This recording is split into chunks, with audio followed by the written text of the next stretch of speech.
Fantastic. Ellie, welcome to the show. Hello, Bobby. You right? Hello. All right. Yes. All right, Ellie. Welcome. Yeah, I already introduced you just with your Instagram profile. That's all I got around here. I know that you run a vegan channel. I know that you made a video or two about me. I didn't watch the whole thing. I always get angry, not because people make videos about me. I like that actually. But when they roll the R. I never roll the R. Come on, why? I don't do accents very well. I just try my hardest, Bobby. Man. You and vegan gains. I never roll the R. I don't speak Russian or anything on those lines. I know I have a thick accent. I know. I'll work on it, Bobby. Thank you very much. I'll make it better. Okay. Thank you very much. Yeah, guys, as I said, we're streaming on both channels. Nevertheless, it was an invite on my channel, so I make the introduction and I propose that we both can introduce our channels. We can talk about what the theme of our channel is, what the motivation behind it is. I think that's fair, so both viewers know what we're up to, in case they don't know. Ellie, you can start if you want. Okay, absolutely. My name's Vegan Gaze, also Ellie or Elle. I run a vegan channel, have for quite a few years now, and I have multiple motivations. Some of it's like to offer catharsis for people who are vegan, because it's quite a small community. As well as that, I outreach, debate people on veganism, animal rights, and as well as that, I really like memes. So I enjoy memes, live stream, and look at current events regarding animal rights. But that's basically all I really cover. Cool. I think that's about it. Yeah, so in case you guys don't know me, over on Ellie's channel, I run the channel Bobby's Perspective. The reason behind it is that I was vegan for 4 years straight. So therefore, I'm not coming from the classical meat eater's perspective that never tried veganism and doesn't know what it's about. I did it for 4 years. We can get into that a bit later if you want as well, what I did wrong on that note, as always. But yeah, I did it for 4 years, and then ultimately my health was in shambles. And this is why I use this channel for education and to make people the exit of veganism a bit easier, because I know how hard it is for people to consider different options whilst they are vegan. When I had those health issues during my veganism, within the vegan community, obviously we'll get only plant-based options, but that didn't fix my health. And only when I was able to get out of the conditioning, so to speak, and try eggs, for example, or fish, this is when I finally could reclaim my health. So this is what we do here. We try to bring people back to health. Fancy. Okay, yeah, we can go through that later on. Yeah, absolutely. Yeah, right on. So you said on your channel, it is essentially about animal rights. You try to bring that closer to people. Mm-hmm. Would you say there is a certain benefit exclusive to people, or is it just about the animals? Just so I'm getting that right. Yeah, so it's for people as well, because, you know, in my view, I'm seeing us as animals as well. And I think if we value the autonomy of a given sentient being, then I think that falls and bodes well for humans as well. Because I think, generally speaking, we don't actually value the autonomy of an individual. We look at, we objectify people to some extent, depending on, culture, circumstance. We very much, in the attitudes towards people, we think we have some sort of onus over them, their bodies, and their autonomy. So I think I can't conclude, or absolutely, if you stopped engaging in direct rights violations to other animals, that suddenly, okay, well then humans would be absolutely fine. But I do think there would be some sort of benefit, because there's no relevant difference between us and other animals. So I think that would probably be positive.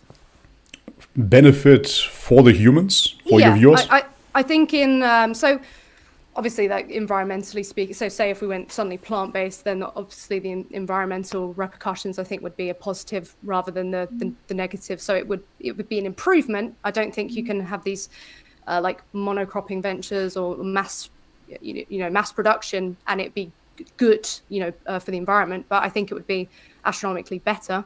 So environmentally speaking, we should probably protect the rock we live on. But I mean, in kind of the well-being aspect for humans, I do think that does exist as well. I don't really talk much about health benefits. Yeah, that would be my question, because I'm just going to give you a little backstory. I always remember what my father used to say, because back in the day in Germany, we had the Jehovah's Witness, and they would always knock on our door and they would tell us about their religion. And my dad would always say, well, what's the benefit? What's in it for me? How will my life improve, essentially? So my simple question is just, by going vegan, what is the real improvement, the benefit that they're getting out of the message? Because for me, I went vegan for ethical reasons, but then in the end ended up with absolutely terrible health in my 20s. So what would be the benefit for humans in going vegan, following the animal rights path, so to speak? What are they getting themselves into? I think I explained some of that. I can go further, but Sure. I think probably that way of even thinking about it in the first place is a problem. Why? Because I don't think, when we're talking about other sentient beings, I don't think one of the first questions should be what's in it for me. I think that leads to overall bad outcomes, because if you have everyone thinking, well, what's in it for me? If held consistent, I don't think we would look out for the well-being of others. Because, or if you say if you want to help someone or not directly violate their rights, you could say, oh, what's in it for me? And maybe for some people that'd be, well, I'm just not violating someone else's rights. That's another thing that for me, like, it's in it for me to be like, oh, well, I've not paid for animals to directly be killed, exploited. So Sure. But I would say that if there is a health risk, as we saw, for example, I've been doing this for 3 years now, right? I'm an ex-vegan for 3 years. And over those 3 years, we had, honestly, hundreds, if not thousands of people dropping out of veganism and being quite thankful for the information that we're putting out here. And they didn't expect that their health would suffer by going vegan. So I'm going to give you, again, an anecdote, because vegans love anecdotes. When I went... I love them. We love They're them. my favorite. Yeah. When I went vegan, the reasoning behind it was ethical, because I thought it's wrong to eat animals. That's my upbringing, essentially. I was watching a lot of Disney movies. You could contribute to that. Or just in general, whatever. I thought it's wrong, and therefore I informed myself thoroughly. So the health aspect was a crucial factor for me, because if the baseline would be that you have to be unhealthy in order to save the animals, that would be irrational and wouldn't make sense. I mean, especially on a societal context, if everybody gets sick by eating vegan or has an impaired ability, as I always say, smaller brain size, etc., that would be an issue. And on that note, you called me as well. I said, look it up. I can actually show you something on that note as well. A bit later, we can look into the neuroscience of it too. That being said, if we see an impairment in health for humans, that is not how we can run our society as a whole, because then we really have an issue. We have impaired health. So how should we sacrifice our whole society then for health? For the animals, rather. Well, yeah, first you'd have to demonstrate that it's actually leading to negative health outcomes, because we could say, I know you mentioned this, like smaller brain size. Sure. Well, one of the issues is, well, can we even conclude from this that this leads to negative health outcomes? What is the reason? The smaller brain? Yeah, like, does that even entail that? That's what needs to be looked up on. So if this study that you're mentioning like says this, and it says, oh, well, we can conclude from this, or this would lead to negative health outcomes, then that would perhaps be an issue. However, sure. I'm appealing to the hierarchy of scientific evidence. I'm not looking at anecdotes, because there's so much room in them for lack of controlled variables. There's the placebo effect. People's own perspectives can lead to them observing and perceiving things that don't even exist. So I can't appeal to that. So I'm looking, at things like the Academy of Nutrition and Dietetics, for example, and I'm seeing they and NHS are saying that plant-based diet is suitable for all stages of life. So I'm just. Yeah, we talked about that here on the channel as well. This is already like 2 years ago or so, and we had essentially somebody that left the World Health Organization. Unfortunately, I forgot his name, man. I should have looked this up. A specific doctor, and he talked about how they conducted that vegan diets are suitable for everyone. And in the end, it was a scandal, because it was a majority vote by people working in the World Health Organization that were vegetarians. And it wasn't really scientific at all. This is why he left the World Health Organization. But nevertheless, about the brain size, I just want to show you this. 1 second, here we go. Because yes, it is true. I usually don't show many studies, because I kind of appeal to common sense, if you will. But this here is on neurosciencenews.com. It's an article on vegan and plant-based diets that worsen brain health. Here, a summary: eating a vegan or plant-based diet can be bad for your brain health, especially if you already have a low choline intake, researchers report, right? So I could read the whole thing now, but we have over and over and over people reporting on tremendous brain fog, concentration problems, depression. Even the big YouTubers such as Vegan Gains and whatnot, they're all depressed or they have social anxiety, which is of course a sign of low choline as well. And it's just a reoccurring theme. It's nothing out of the ordinary for vegans anymore. Oh wait, is your internet bugging out or is it mine? My internet just bugged out. I don't know if it's you or me. I think I'm fine. Nothing's bugging out on my end. Everything seems fine here too. The connection is still on. All right, okay. All good. Okay. Yeah, so I would be interested in seeing like at the end there, because usually when you see these things that say, oh, this could be potentially bad, usually it says something like, oh, well, just ensure that you're supplementing this nutrient. And I'm wondering if in that article, if you don't mind sending it to myself.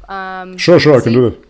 No worries. Yeah, and yeah, a lot of the time it is a case of, oh, I'm going to send it to you via the chat in Hangouts. Oh, yeah, thank you. Yeah, no worries. So you can check it out there. Anyways, that being said, again, there are many articles, maybe some conflicting studies. In the end, what I'm interested with here on this channel is people that have real life issues and how we can fix them. And up until now, within those 3 years, I couldn't see one case where we could fix those problems within a plant-based diet. Again, a little bit of background info on me here. I'm a fitness trainer. I've been really involved in the fields of nutrition pretty much since I'm 12 years old. This is when I started my first diet. I was a chubby kid. I was a bit overweight.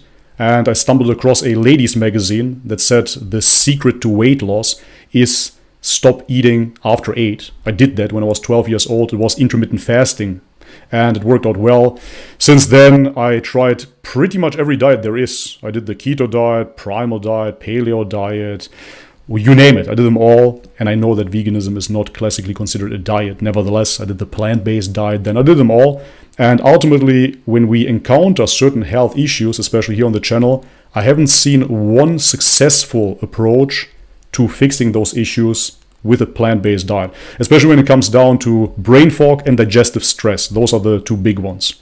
Yeah. Mm-hmm.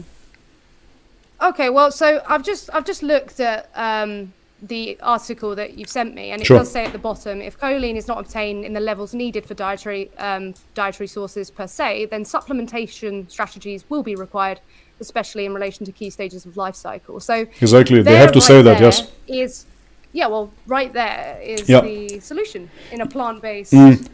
Yeah, but the issue is sure. The issue is with supplementation, of course, they see the saturation levels of certain supplements in the blood, and that is because they end up in the blood. That is true. So you can see higher levels of certain vitamins that are supplemented within the blood, but that doesn't equate to saturation within the tissues, and they don't do the studies on the tissue samples, and this is why we have this issue in the end, because you can see quite often that people, such as vegans, that supplement with B12 still get deficient in B12. And this is when they have to, then they have to change certain supplements, and it still doesn't work properly. So supplements are not a guarantee every single time that they will actually work. It depends on the supplement, like you're talking about B12. So like when I went to a hospital, there are a lot of people who were given B12 injections specifically with B12. Malabsorption is a big problem, and that's not just the case of vegans. That's like, I think a few years ago, something like 38% of the US were B12 deficient. It's like a large issue, and it's likely due to a lot of people not even be able to fully absorb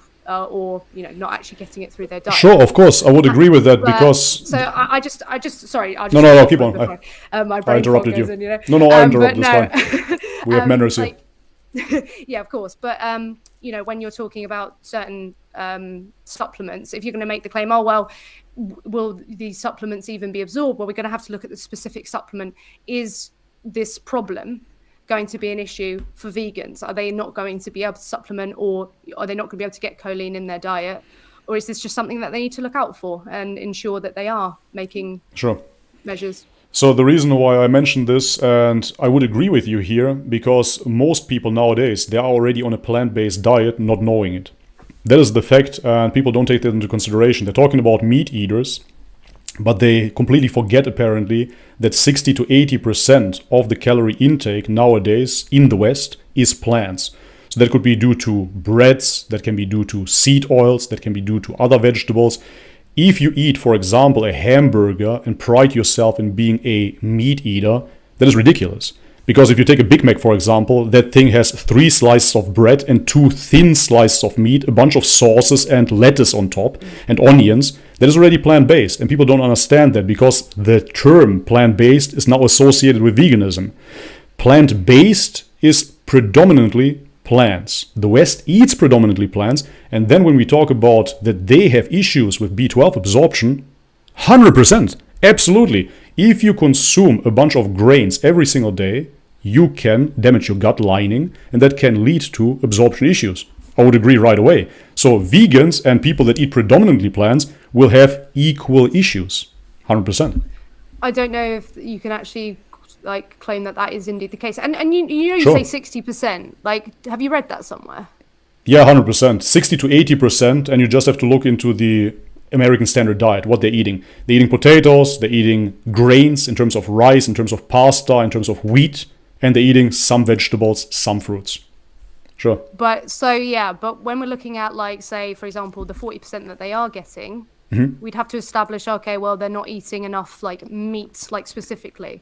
And when we're looking at Exactly. B12, again, we'd have to establish the supplements they're using, maybe the nutritional yeast they're eating, or maybe they're getting injections. We'd have to isolate those from the course. So I don't think that we can even make that claim. That's What claim? why, because people are plant-based, this is why the issue is No, not. actually I mean, we can definitely see the correlation with celiac disease and Crohn's disease and wheat. I mean, gluten, for example, is very problematic. I think you would agree there. Why is it problematic? It is a sticky protein that is found in certain plants and that can damage gut lining. Lectins can do the same thing. There's a bunch of it's a different anti-nutrients within conversation, plants. because obviously, Hey. Wait, let me finish as well. I'll let you finish too, right?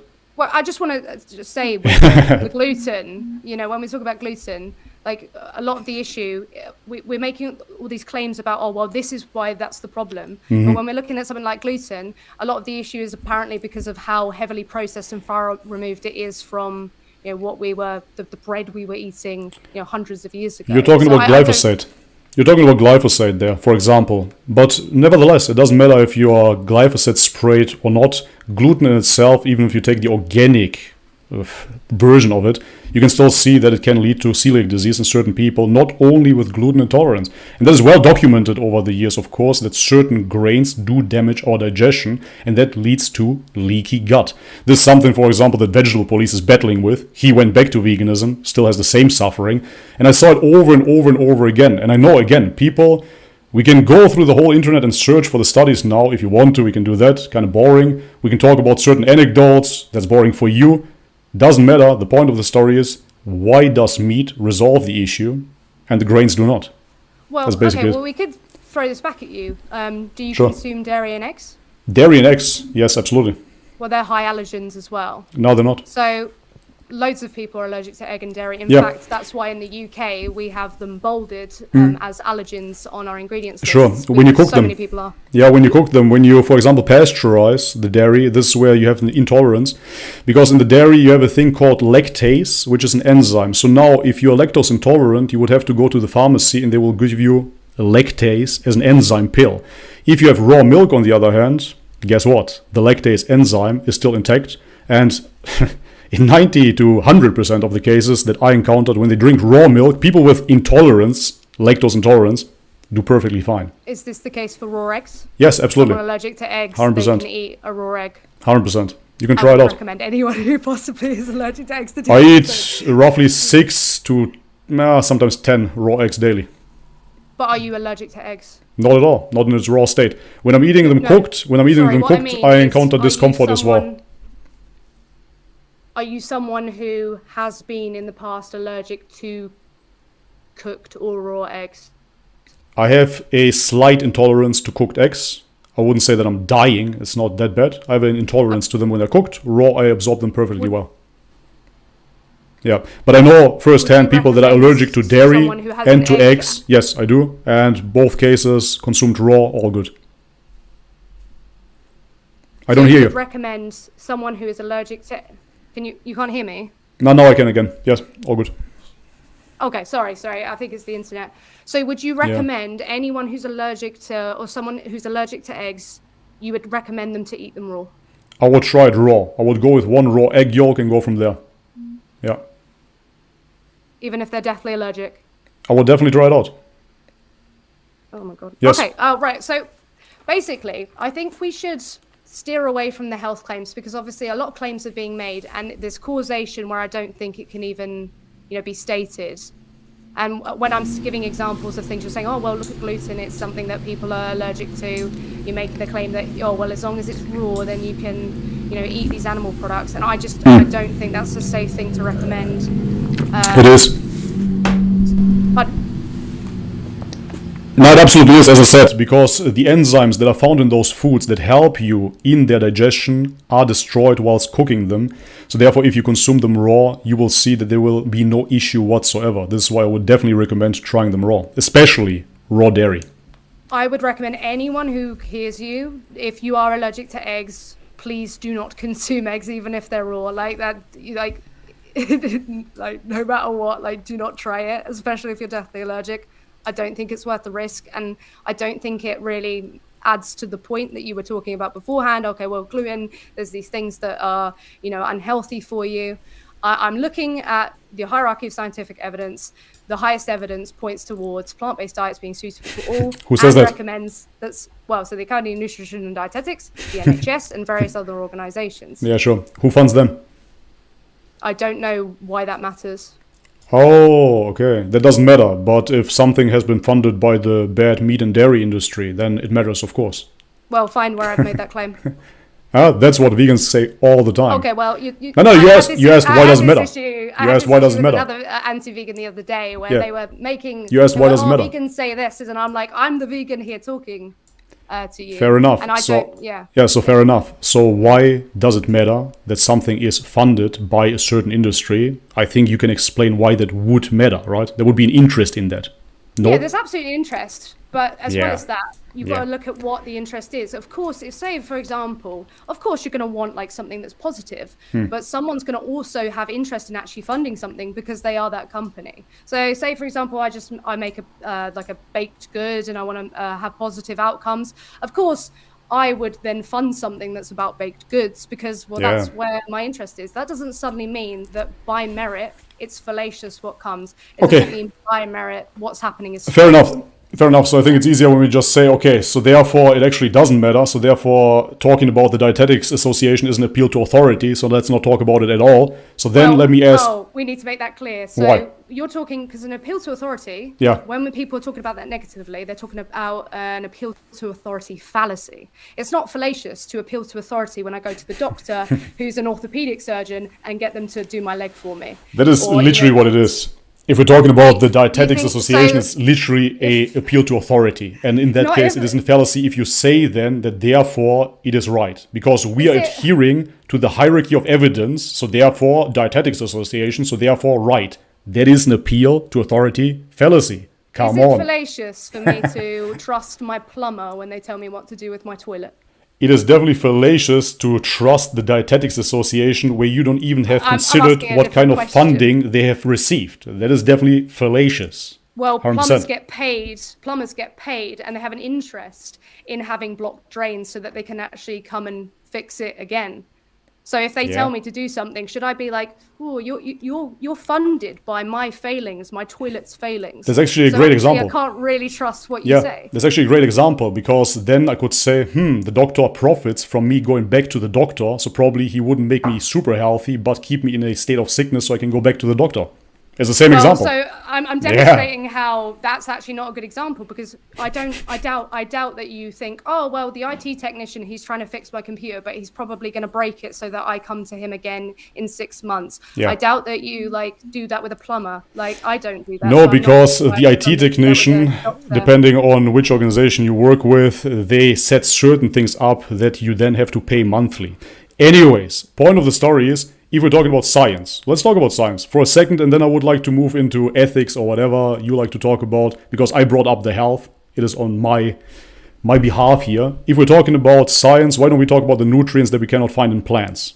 How about vitamin A? Well, hang on. I thought we were talking about ethics, sorry. No, I said then we can move on. If you want to talk about science one bit. So I've already established, and you know from my channel that I don't talk about health, and I don't Okay, sure thing. No worries. Yeah. Okay, so let me just sum it up for the viewers. Guys, no worries. We're going to move on to ethics now. What I just like to say, ending on science, is that we don't find vitamin A, vitamin B6 in certain forms, B12, D3, K2, creatine, carnitin, taurine, heme, iron, collagen, CLA, DHA, and EPA in plants. They all need to be converted, and that can lead to issues in some. Okay, if you're inserting the bit at the end, I'd just like to quickly insert that Sure. some of those aren't essential nutrients and yes, they are. can be supplemented. No, they are. Okay, well, we won't get into a debate about how like heme iron's essential because I'm... Carnitin, creatine, they're essential amino acids, so they are by definition essential. Yeah, but heme iron essential? Yes, for some people they're anemic, it is. Okay, so Yes. we will not go through that. Let's go to the ethics. No worries. Ethics. You're the vegan. Why is it ethical to be vegan? Why is it not ethical to eat meat? Absolutely. So there's no morally relevant difference between humans and other animals that would justify their exploitation and killing. Therefore, to not be vegan is to be inconsistent and be engaging in rights violations that I personally wouldn't engage in with human beings. So why would I for other animals? So does that mean that, I mean, you said in the beginning, animals and humans are practically the same? Not the same. We are animals. We're part of the mammalian subset. We are mammals. We are animals. We are mammals, yeah, so animals. So if we're animals, we can eat other animals, right? No, because they also, am I allowed to say derogatory, like... if you must, we're always nice here, yeah. but if you must. They rape each other. They like if their baby comes out and they look different or there's something about them that's like not agreeable, they'll like leave them to starve to death, or they'll kill them. They'll kill other babies to display dominance and stuff like that. So though a vegan is saying, oh, there's no morally relevant difference between them and us, therefore don't kill them, even though they kill each other. We don't appeal to their behavior. We do acknowledge that there are differences between humans and other animals, whereby we can, possess and express moral agency. It's just that there's no difference that means they're below this threshold, whereby we can now slit their throats. But that's confusing to me, right? Because I'm Dummy Bobby, I'm the anti-vegan, I don't have much of a brain size myself, even though I'm eating so much cholesterol. I'm really trying to wrap my head around this. So we are animals just like other animals, but at the same time, other animals do kill their own babies, they rape, they do all kinds of atrocious quote-unquote acts. But we are supposed not to do them, even though we see that in certain situations, for example, right now we have the Russia and Ukraine war, that God forbid could lead to more war in Europe, and you will see then, again, God forbid, many more atrocious acts, quote-unquote, of humans killing, slaughtering, doing all kinds of things. So apparently we are just those animals then, and nothing really stops us. So I'm really wondering, where does our moral come from? What's the reasoning for it? Why should we stop? So the morals, where they come from, is that the kind of like meta ethics and stuff like that. It's a very big discussion. So where they come from, I can't really tell you. But when we are able to develop language and have conversations and talk in binaries and understand, oh, this bad, this good, and we kind of attach that a lot to feeling. Some people think there's some sort of objective morality. However, I think we can establish, no matter whether you're an objectivist or a subjectivist, that we wouldn't wish to be exploited. We wouldn't wish to be harmed, killed, and subjected to the things that we see happen to other animals.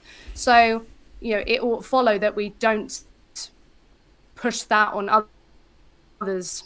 And when we're developing societies and we're able to work outside of nature, we are developing like human rights, where we have these kind of discussions about protecting each other. Yeah, but that would be anthropomorphism, right? So we assume that because it feels bad to us, therefore it must feel a certain way to the animal, and therefore it equates bad. No, that wouldn't be anthropomorphism, because that's not specifically a human trait to run away from pain. If every animal were to put their hand on a hot stove, they would almost always, like a human, avoid that pain. Sure. The avoidance of pain, of course, that is not to be debated. But what I'm saying is the implication of the suffering and the emotional understanding of that suffering is, of course, anthropomorphism if we believe that the animals see it in the same way. I mean, if I get into the sun, then my skin cell will get browner because of melatonin. That's a reaction as well. So the animal runs away from the lion, for example. That is not the same thing. Oh, no, absolutely not, because it's even in the human context, humans don't see these things in the same way. So it's a very strange kind of framing. Yeah. Animals, regarding, there are some animals who can see 10 times the amount of colors we can see. They're having very different experiences. Dogs, pigs can smell more than we can. They are having a different experience. From what we can, understand and research of them, even with cows, for example, they can experience emotional contagion, which, would suggest that they can express, empathy. And we were able to measure that, not necessarily through human traits, but traits that we've associated with, responding to negativity or stressful situations. So would you say, therefore, that eating animals is bad? So I'm just understanding, eating animals is bad because of suffering they feel? Not necessarily suffering. It's a rights violation. And I believe rights violations are wrong. But they don't have any rights to begin with. Well, so obviously these are assigned, but I mean moral rights. So intrinsic to the individual. When we're born into the world, even if I'm not part of a country that assigns me human rights, I have a moral right to not be violated. Yeah, but that would be an intrinsic value. And if you look then into nature, the animals eat each other. So obviously they don't have the rights that you're speaking about. No, absolutely. So if they're in nature, but I'm not physically able to violate their rights out in nature by, going to the supermarket and picking out the meat. Yeah, but if we're talking about rights, it's a very complicated subject because, for example, the EU and the NATO, they don't agree with Russia now. So therefore, they're going to send their troops there because they see it as a human rights violation, what is going on in the Ukraine, and therefore they're going to assist the Ukrainians. So therefore, you as a vegan that advocates for animal rights, you should care about all the millions and billions of animals that have their rights violated in nature as well. So what would you do? Kill all the predators? It's a discussion within the vegan community. I'm not really sure, pretty smooth-brained over here, so those discussions kind of far out my scope. But for what it is, concerning veganism right now, all I'm asking people to be is consistent, within their lifestyle and their behavior when it comes to other animals, to as much as possible and practical, which is veganism. So I don't want to directly contribute to rights violations if I can avoid doing so. There's certain habits that I have in life that mean that I try and avoid that, and veganism is just an extension of that. I don't understand. I really mean this is honest here. I really don't understand where those animal rights come from, or those right violations in general in your mind, because again, in nature they're not there. In our society we don't have them either for our livestock. So what are you talking about? I really don't get it. Okay, but we have them for humans, yeah? For humans, we have certain rights in place that I personally disagree with, though, but that is a different topic. So basically, I'm talking, just to be clear, other animals wouldn't certainly need, some of the rights that some humans have, and some humans don't necessarily even have that right regarding where they are in the stage of their life. So like the right to vote, for example, like they wouldn't need the right to vote, because we Thank would God. have but yeah, with that. But what I mean is the basic right to not be violated, to not be objectified, exploited, and killed. Yeah, okay, but you want to establish those rights. Is that correct? No, those rights already exist to some extent. So, for example, with the RSPCA, so prevention of cruelty to animals, we recognise that when someone does violate the right of, say, a dog, that they suffer the repercussions. That's something that's socially frowned upon to do. Okay. So we do see it with some animals. However, it's not held consistent. So are you appealing, I really try to wrap my head around this, so are you appealing just to Europe now, where dogs are not eaten and treated in a certain way? Because in China you can eat dogs. So what rights are we talking about? Are you advocating to establish those rights, or do you want to extend the rights that are already in place? So yeah, I want them held consistently. So obviously I'm looking at an EU framework. So using the example I see in front of me of like dogs and cats, we hold them to a higher standard, or horses in the UK. And we would see, if someone did that, even in the UK, someone kicked and slapped a cat, and people wanted, their career taken from them and everything like that. I think we recognize that to do those things is something that's not good for that animal. It's not in their best interest. So I want to extend it to as many animals as I possibly can in an ideal world.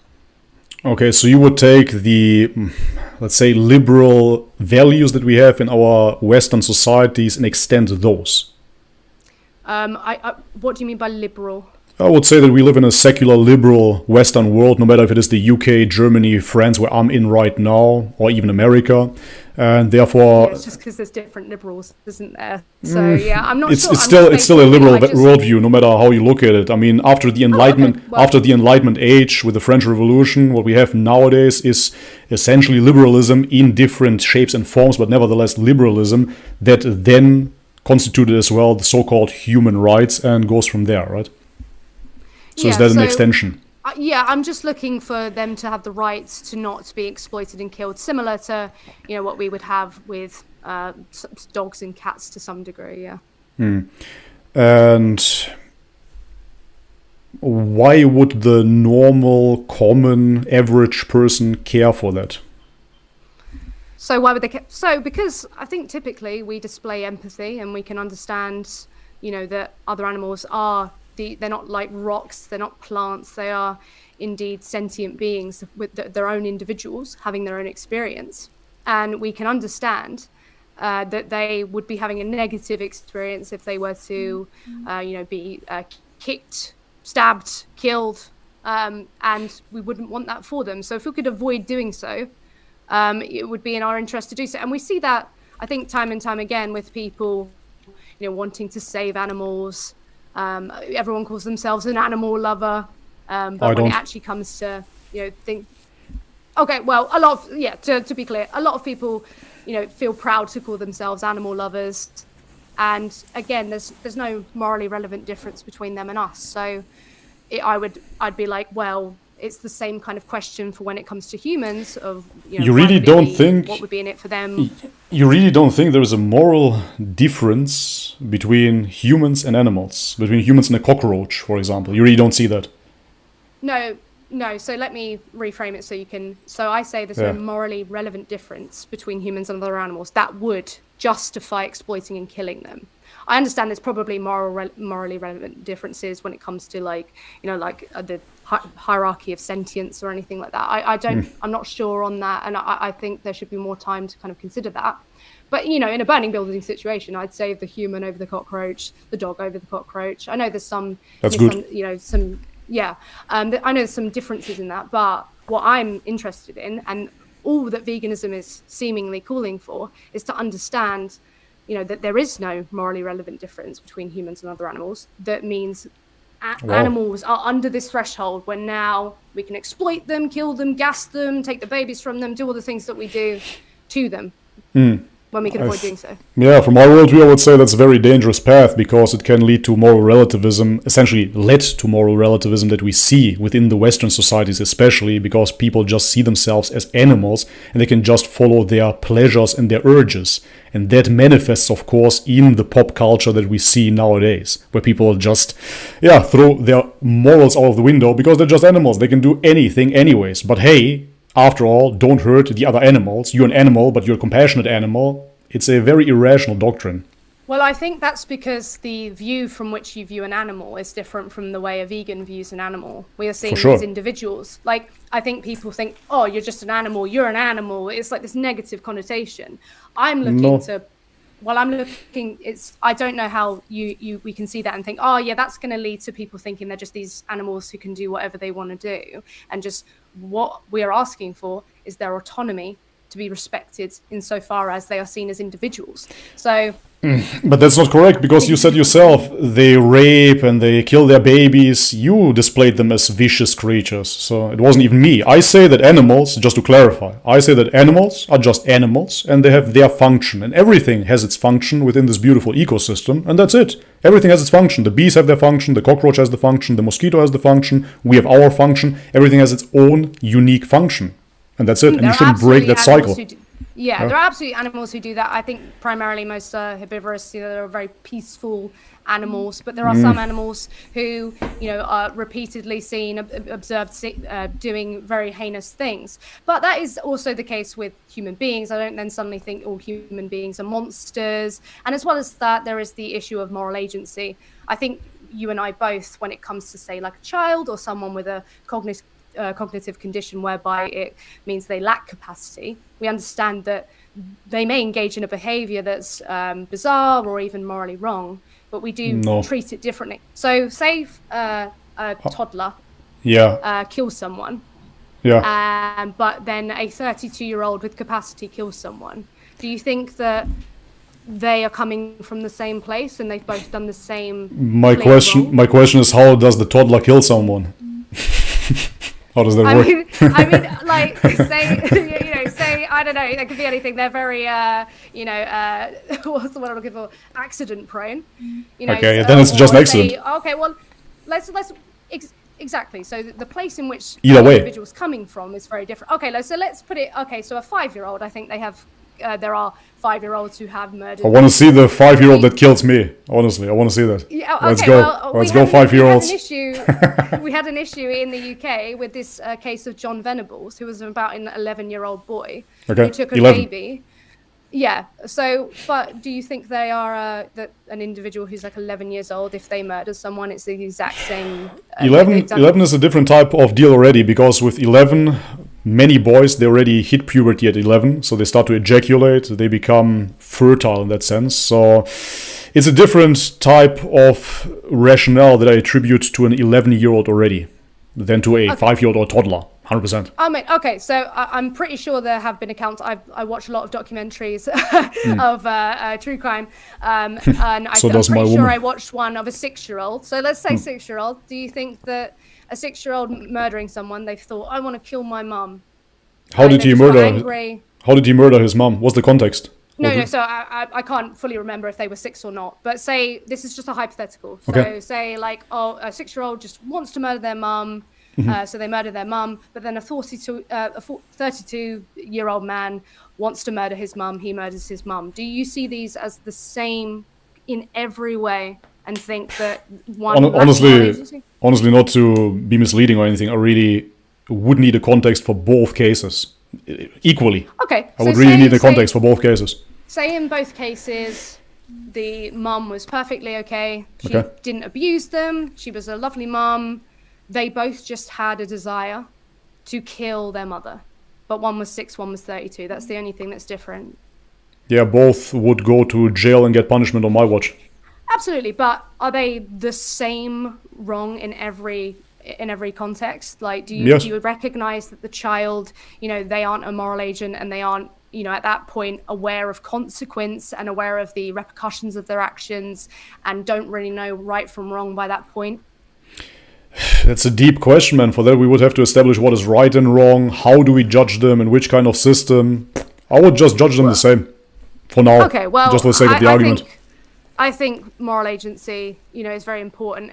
We do have, like in the UK, I don't know if this, it probably extends elsewhere under different names, but we have the Capacity Act. If someone lacks capacity, then they're physically not really aware of sometimes moral right or other, things in their own life. But we can measure to a degree that an individual could not be as held responsible for their actions as much as another given person. So that's why I say when it comes to other animals, they aren't, or they are to a lesser degree moral agents. So I see it in a different view. Okay, I get it. So let me clarify. So in a perfect world where we have all the animal rights in place that you would like to see, there it comes down to moral agency in punishment. So that is to be considered. So now you live in that perfect world. You're already vegan. You eat vegan schnitzel, tofu. You feel fantastic. All good. So now I come along and I go into the forest because I can't find any food, no butcher, no nothing. So I go to the forest and I kill a squirrel and I eat it. So now the police comes and puts me under arrest. And now I have to talk in front of the courtroom. And they ask me, what was your motivation behind it, etc., etc. And they find out that I have absolutely no moral consideration for a squirrel. I don't see it as equal. I don't see it as anything that should be protected. I have absolutely no hard feelings about it. I have no moral agency considering that that is something wrong. And on that note, I think that most people see it the same way. But anyways, what happens with me? So I don't go to jail because I have less moral agency then? Well, that's why people plead insanity, so they can get less time. That's what they're doing when they're pleading insanity. They're saying, I lacked the moral agency. I have this condition that stunts my ability to understand, right from wrong in this regard, and therefore I should be punished less. So yeah, absolutely, it would be the same. Yeah, but that is very interesting, right? Because that would imply then that nowadays, at least 90% or so of people don't have that moral worldview like the vegans do. Otherwise, they wouldn't eat meat. So how come? Yeah. Well, absolutely. Are they all insane? We see Are that they mental? over and over again Or throughout crazy? history. Sorry if I'm over talking because there's some connection issues. Are you speaking right now or? No, go. I'm hanging back. What the fuck? Okay. Should we reconnect? You're kind of disappearing. Sorry, can you hear me? I can hear you, but you are frozen. Oh no, I think. Am I back on this planet? Am I? You're back, but 1 second, Ellie. Could it be a lovely picture? Could it be due to the OBS and the Streamlabs that you're running both at the same time? How about you? Do you think? How about you try to link the virtual camera just to one of them? So, for example, I think right now you have the OBS virtual cam running. Why don't you run the virtual cam over Streamlabs? Yeah. You can try that. It wouldn't bloody work. That's what was annoying. When I turned off OBS, I'll turn it off, and if it dies, then I'm sorry. No worries. Let's try. See. Okay. Am I? Am I frozen? Am I with you?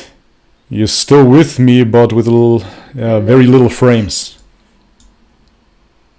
What the hell is this? This is brilliant. Did you close OBS now? Can you? Yeah. Yeah, I've closed. Oh wait, hang on. That's better. Yeah, well, no, I'm gonna do it. Well, it's better, but I haven't closed OBS, so I don't know what's happened there. Okay. I think it was a blip. I think we should just carry on in good spirit. Yeah, so nevertheless, it works. What were you saying beforehand? Sorry. Yeah, the last thing that I said is that right now we find ourselves in a situation where roughly 90% of people have that moral state in which they say, I really don't care for killing animals. I like eating animals. It's fine. I know firsthand butchers, hunters, farmers. They really have nowhere near your worldview, obviously. Otherwise, they would be vegans.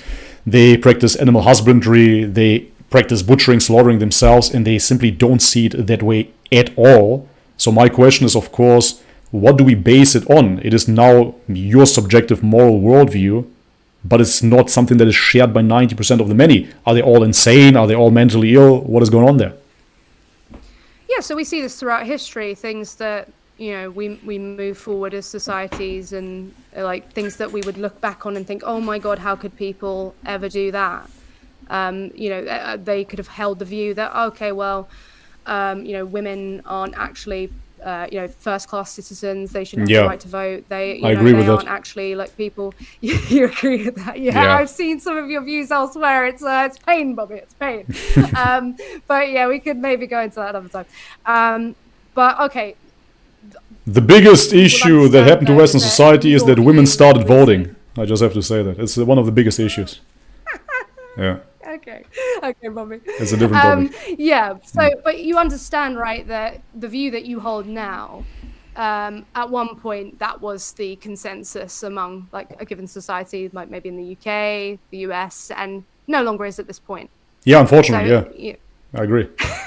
Yeah, because I see it as progressivism that doesn't go really forward, but sideways and backwards. It's not really a progressiveness into goodness, but rather into further degeneracy. That's what I see with this society. So I'm not a fan of the Western society itself. Through women voting? Oh, yeah. Partially. Yeah.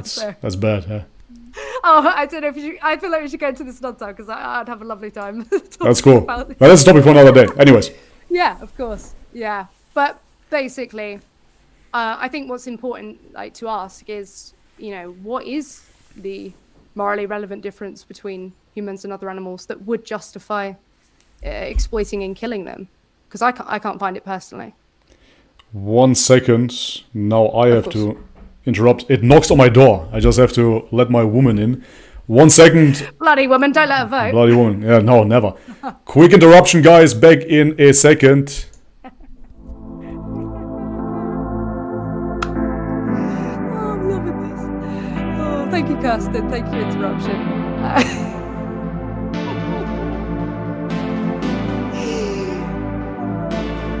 Oh, I'm laughing because it's bad.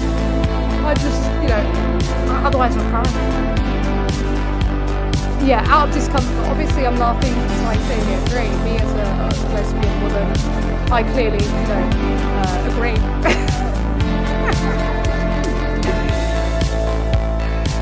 Yeah, discomfort. Pure. Run the woman. Slap the woman. Put the woman in their place. That's right. Absolutely. Here we Put are. the woman in their place. Let's The woman go. went to the kitchen now. It's all good. Oh, Everything's back in order. Sandwich making. Finally. How do you feel about, offhandedly? Because obviously, my woman will be here in about half an hour. Does You have a woman is as that well. like even worse? I have a woman, yeah. I hope you treat her well. Of course. I don't let her vote, of course. Nah, thank God.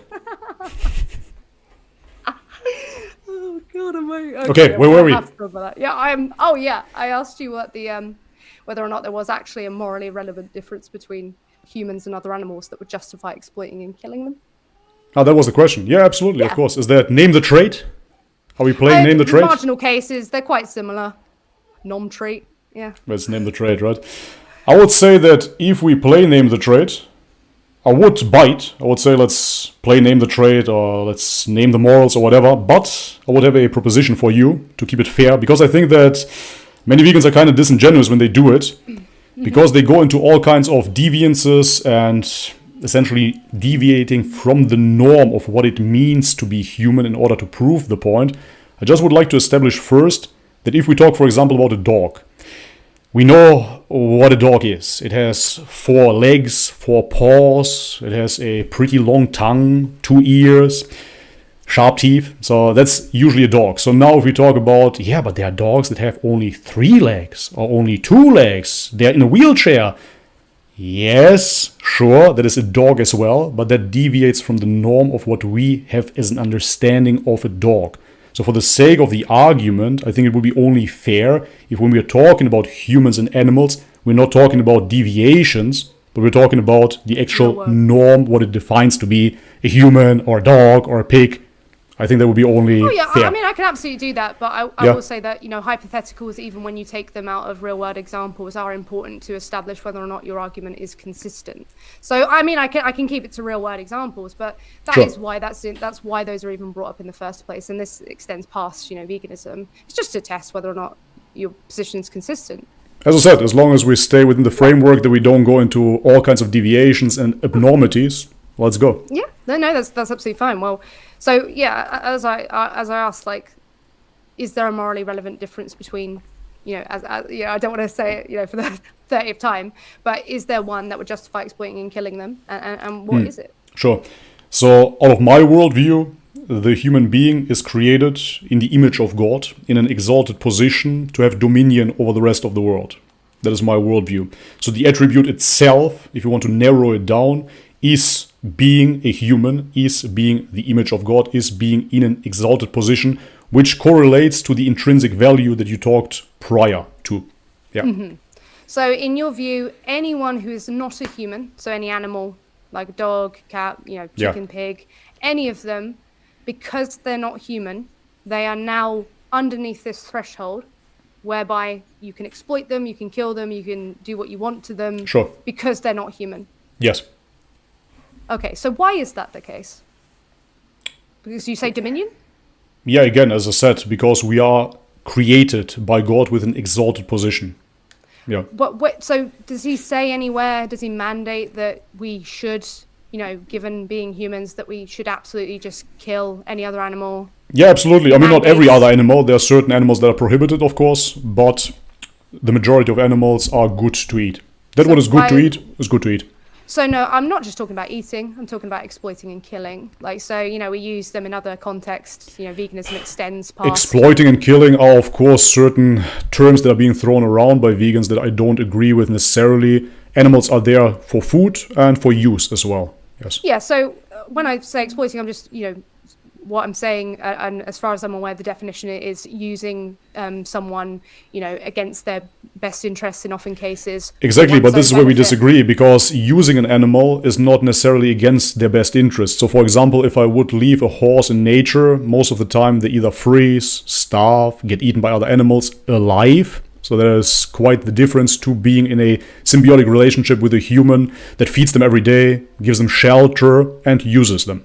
So that is essentially, you do that. I don't know if you do that. I don't know if you have a day job, but most people go into certain trades because it's beneficial to them. So the animals are predestined, so to speak, by God, out of my worldview, to be in use for us humans. Well, when we talk about jobs, I know it depends on what political part of the political spectrum you're on. But when we're talking about jobs, to some degree, you have some sort of choice whether or not you're going to go to work and be used. But obviously, there'll be some people in my chat who, go through, exploitation of labor. However, when we're talking about, animals, and because again, I think, there's no morally relevant difference between them and us. If I were to say, okay, well, I'm, using this human in the exact same way that I would like a cow, and that's absolutely fine, because if I left this person to go out in the wild, they'd be mauled by a bear or something like that. That wouldn't be something that we would accept. But again, I just gave you that as an example. Even if all of that wouldn't happen, I would still appeal to that I am in the position of eating and using animals just because it is dictated by the hierarchy of God. So that doesn't really change anything for me. I actually want to make it a little bit more relatable to you listening, because I don't think you're religious or you believe in God. I don't know. We can talk about that later. Yeah, we can talk about that a bit later if you want. Mm-hmm. I just gave that as a relatable example, that because you said abuse and I said use, then you defined abuse. Wait a second. Then you defined abuse and you said that is something that is not in the interest of the animal. And I clarified and said, yeah, well, in this instance, when we use the animal, it can actually be in the interest of the animal. That's all. No, just to clarify, I don't think I used the word abuse. So yeah, about exploitation. Oh, exploitation, same. Yeah. So, well, to exploit someone is to use them for one's own gain, often or sometimes against their best interest. Exactly. So even in the definition, it doesn't mean that absolutely it will be against their best interest. Huh? But you just said that. No, you just said against their best interest. You said that. I said often. Yeah. So that doesn't entail always. Okay, so in many instances it's not. So what's the big deal? Yeah, so we're talking about exploitation. Yeah, I wouldn't consider it exploitation. Okay, let's just make this clear. Please. So the reason you're saying it's not exploitation is because there could be an alternative for them that would be worse out in the wild. No, that's not what I said. Okay, I said why is it not exploitation? It's not exploitation because they have a certain... I said it's not exploitation because they have a certain position that they have to adhere to. Everything adheres to its own positioning within this life. I think you would agree that you can see that bees have a certain position within this world, ants have a certain position in the world, and livestock has its position as well. So do workers, so do managers, so do presidents. Everything has its own hierarchy and position, and this is why it is good to use. It is declared to be used, and therefore it is not some sort of exploitation.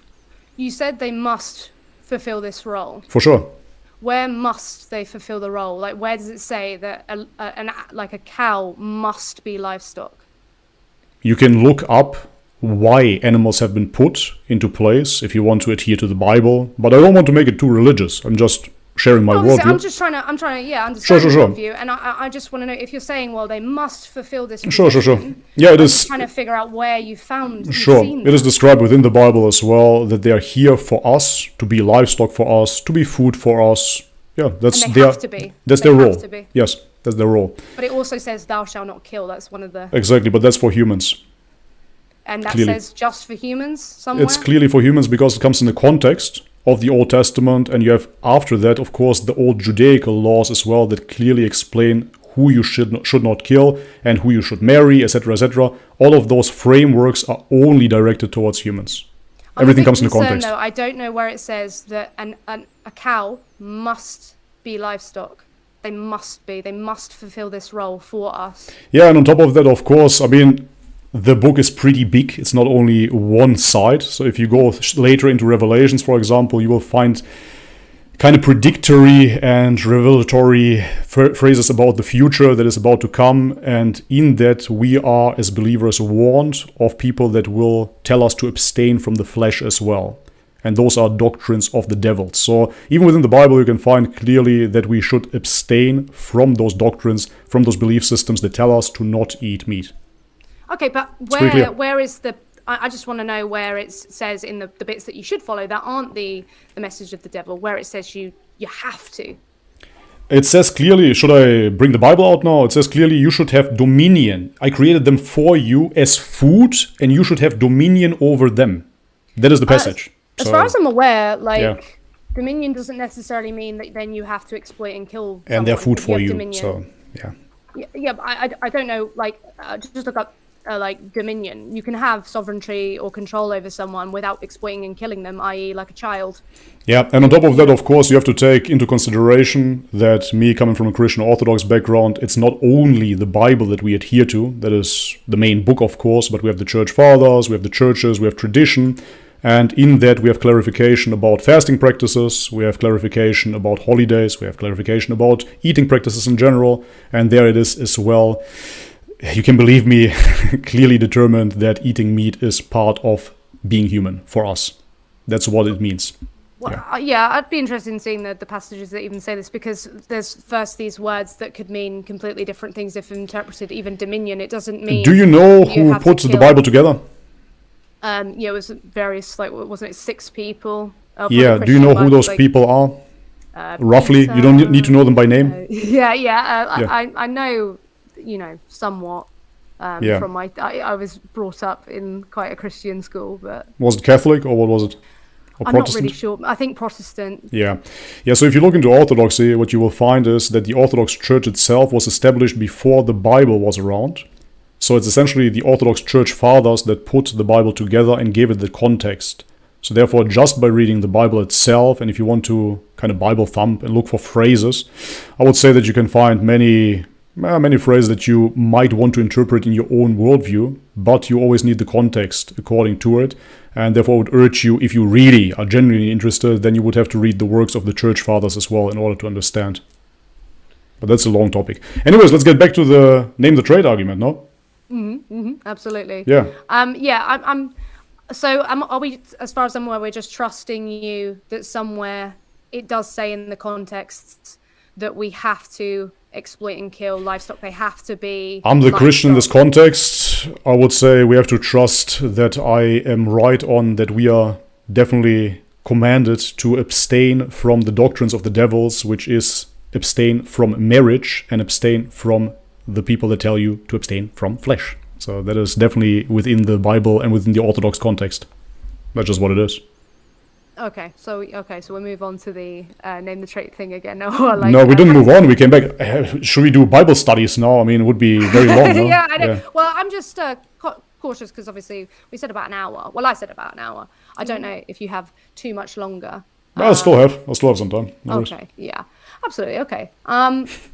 So from your worldview, you're just saying that we have dominion over literally every other animal. Therefore, we can do what we want with them, essentially. Pretty much, yeah.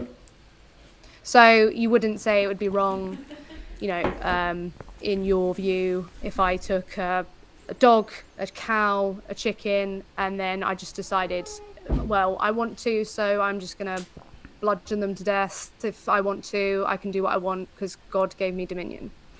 We have a certain moral construct and a certain conduct, of course, as humans, how we shall behave, but ultimately, yes, you could do that.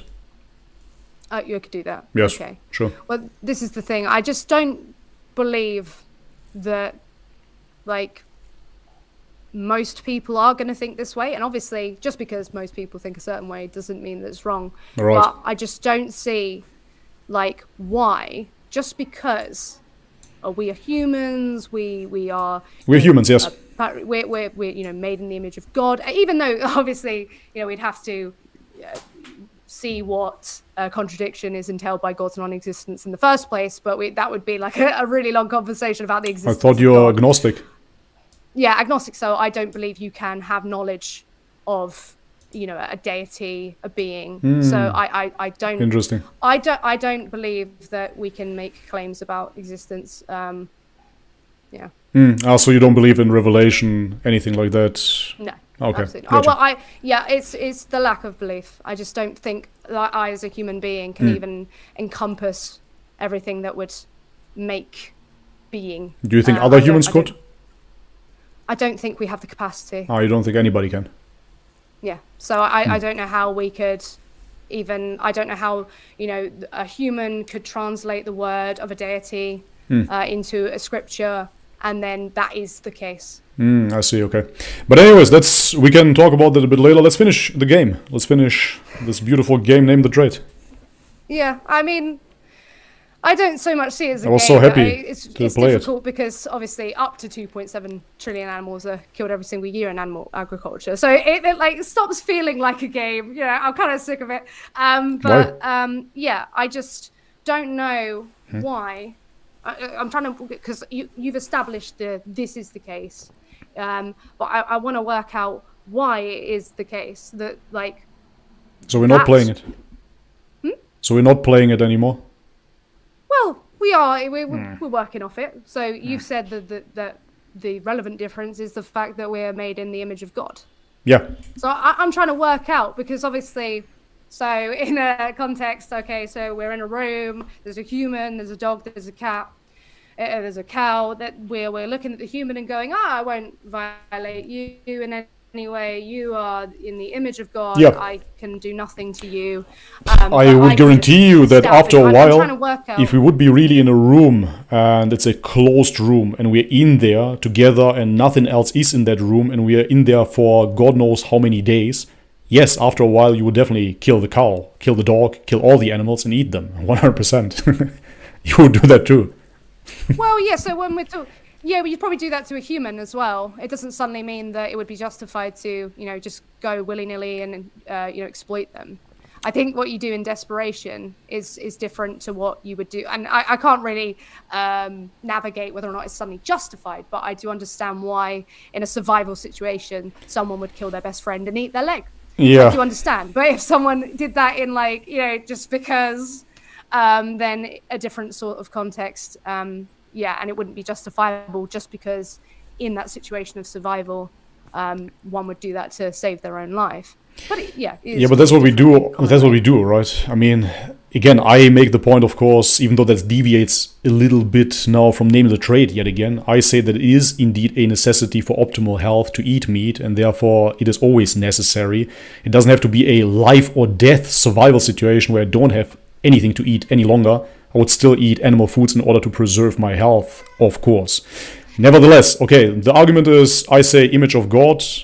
How do we go from there? Before we go there, I just want to address that, obviously, in this kind of view where you're like, well, for my health, I would need to eat these animal products. Sure. Well, it's been established, as appeal to authority. Go further.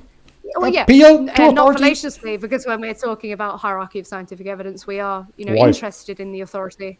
Because the way, for example, so you have cohort studies, randomized control trials. Sure. When you're looking at those, there have been more variables tested for, more things considered, the context historically, things like that wouldn't be in a case study. Which is, just because it hasn't been done yet doesn't mean it doesn't exist, right? So, for example, I'm a meathead through and through. If we look at bodybuilding, for example, the sport of bodybuilding is roughly 120 years old. And now they slowly come around and start doing studies on certain bodybuilders. But nevertheless, they cannot compare any study to the work that has been done within the sport of bodybuilding, which is 120 years old yet again, and in which we have a huge amount of evidence for the certain use of anabolic steroids or the certain use of high-protein diets, etc., that transformed the body. So now we can say that's all anecdotal evidence. Fair enough, but it's 120 years of anecdotal evidence in that case that led to certain replicable results. That's what it is. And the same is, of course, to be contributed to, if you want to, based on evolution or whatnot, that we've been eating meat for millions and millions of years. So it is replicable, and we can see to what it leads. Yeah, absolutely. But this is why we have the need for study, because it may be a hypothesis that something is the case because we can observe that, this seems to be working. That's why there are studies. Need for these. And there are studies for eating meat. There are studies on veganism. There's actually a great study that came out. We're talking about studies. Just one thing. Sorry, you said multiple things. I'd just like to... Keep on talking. I'm just going to bring something up. So, when we're talking, I'm not making the claim that, eating meat, you're going to die or something horrible is going to happen to you. That's or good. Anything like that. What I'm saying is it's something that's avoidable.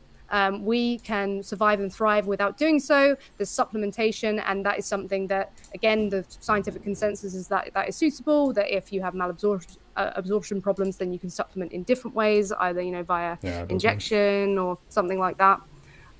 However, I'm not even making that claim anyway. Yeah, that's good. And I'm so sorry, I do have to leave in about 5-ish really? minutes. And the internet... We didn't even get into the interesting parts, man. Yeah, it's my internet as well. I don't know if it is on your end, but mine just keeps freezing up. It's really... I really think it's because you have both of those programs running. Yeah, I don't think it's the internet.